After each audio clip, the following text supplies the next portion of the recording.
Hello दोस्तों, स्वागत है आप सभी का आपके अपने यूट्यूब चैनल सक्सेस मिरर 2.0 पर। तो दोस्तों, आज हम पढ़ने वाले हैं एलएलपी में आने वाले 20 महत्वपूर्ण साइंस से संबंधित प्रश्न और इनसे रिलेटेड फैक्ट के बारे में भी। तो बिल्कुल भी स्किप ना करें और लास्ट तक बने रहें।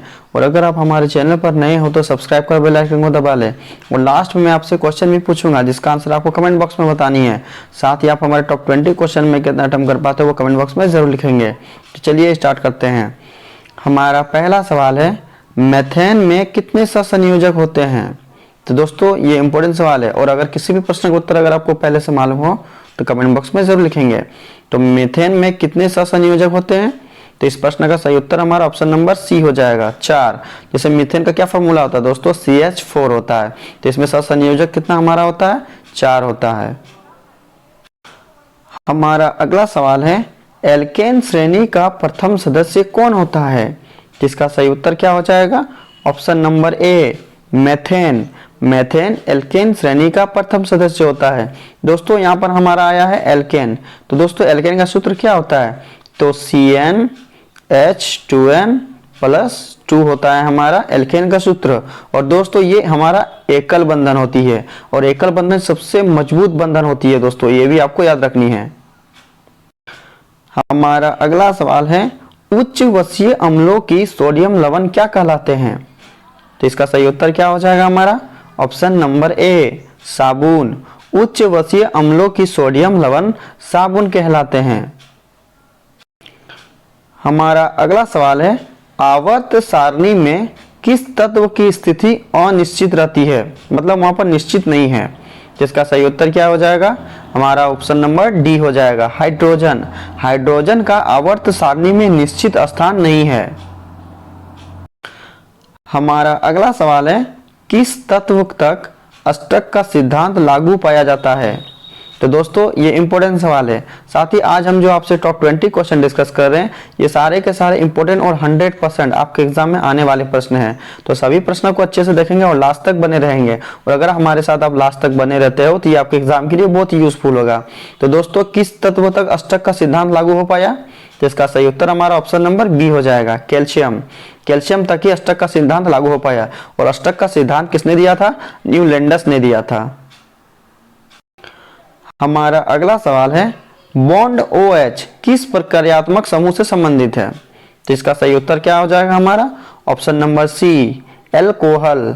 एल्कोहल दोस्तों हमारा इस प्रक्रियात्मक समूह का होता है, हमारा बॉन्ड OH होता है। हमारा अगला सवाल है, निम्न में से किस तत्व की परमाणु त्रिज्या सर्वाधिक होती है? इसका सही उत्तर क्या हो जाएगा? Option number C, potassium. दोस्तों, पोटेशियम की परमाणु त्रिज्या सबसे ज्यादा होती है और पोटेशियम का परमाणु क्रमांक कितना होता है? 19 होता है। हमारा अगला सवाल है, हीलियम परमाणु के बाहरी कक्ष में कितने इलेक्ट्रॉन रहते हैं? इसका सही उत्तर क्या हो जाएगा? Option number B, 2। हीलियम के परमाणु कक्ष के बाहरी कक्षा में दोस्तों 2 इलेक्ट्रॉन रहते हैं। हमारा अगला सवाल है, कठोर जल को मृदु करने के लिए किस सोडियम यौगिक का उपयोग किया जाता है? और दोस्तों, लाइक और शेयर जरूर कर दिया करेंगे। अपने जो भी दोस्त आपके ALP की तैयारी करते हैं उन्हें शेयर जरूर कर दिया करेंगे। तो इस प्रश्न का सही उत्तर क्या होगा दोस्तों? कमेंट बॉक्स में जरूर लिखेंगे कि कठोर जल को मृदु करने के लिए किस सोडियम यौगिक का उपयोग किया जाता है। जिसका सही उत्तर हमारा ऑप्शन नंबर ए हो जाएगा, सोडियम कार्बोनेट, Na2CO3, जिससे हम लोग क्या बोलते हैं दोस्तों? सोडियम कार्बोनेट बोलते हैं। और इसका प्रयोग कठोर जल को मृदु करने के लिए किया जाता है।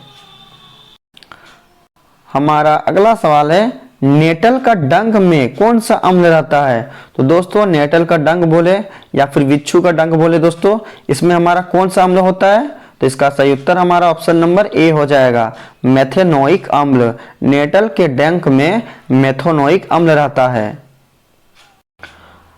हमारा अगला सवाल है, श्वसन कैसी अभिक्रिया है? तो दोस्तों, श्वसन एक ऊष्माक्षेपी अभिक्रिया है। श्वसन की क्रिया के फलस्वरूप ऊष्मा का निर्माण होती है। इसलिए इस प्रश्न का सही उत्तर हमारा ऑप्शन नंबर सी हो जाएगा, ऊष्माक्षेपी।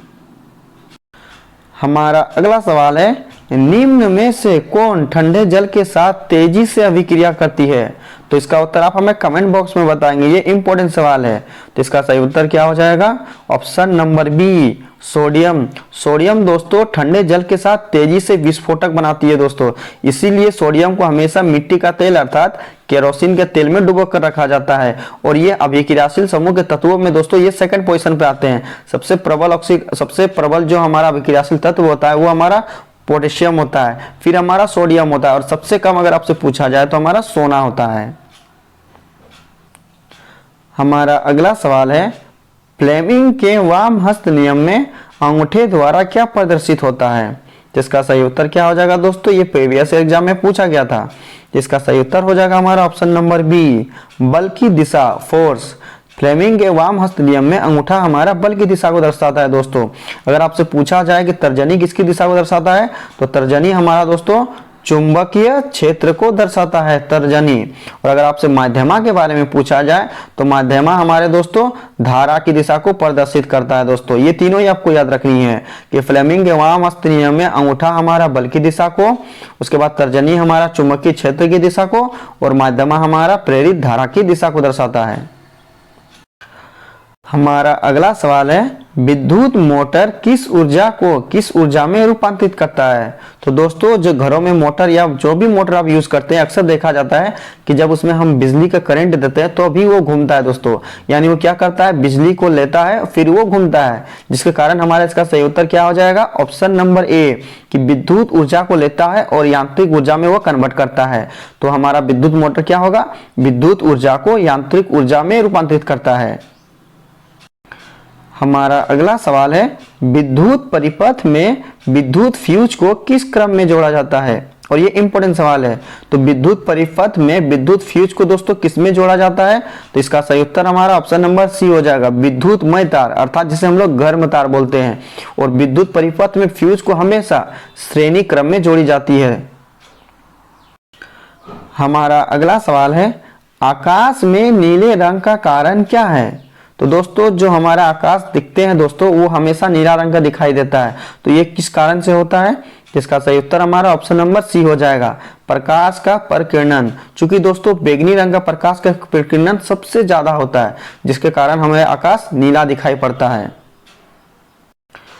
हमारा अगला सवाल है, मायोपिया दोष। दोस्तों मायोपिया को हम लोग निकट दृष्टि दोष भी बोलते हैं। तो मायोपिया अर्थात निकट दृष्टि दोष को ठीक करने के लिए कौन सी लेंस का प्रयोग किया जाता है?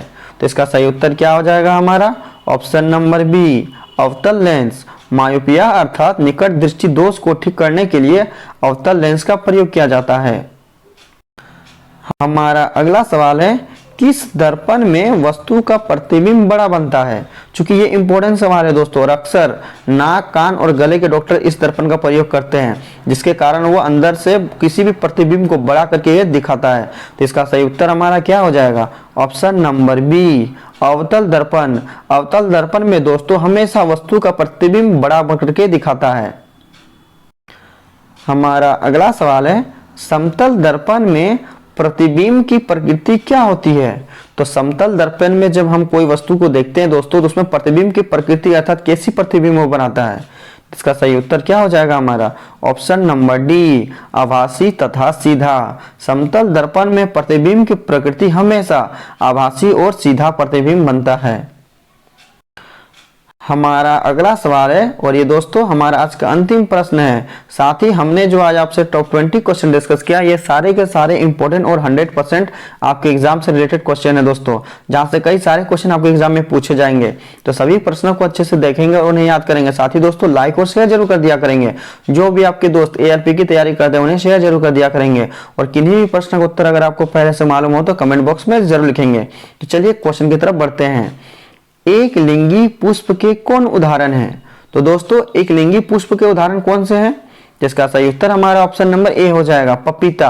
पपीता दोस्तों हमारा एक लिंगी पुष्प के उदाहरण है, जबकि सरसों हमारा उभयलिंगी है, गुड़हल हमारा उभयलिंगी है।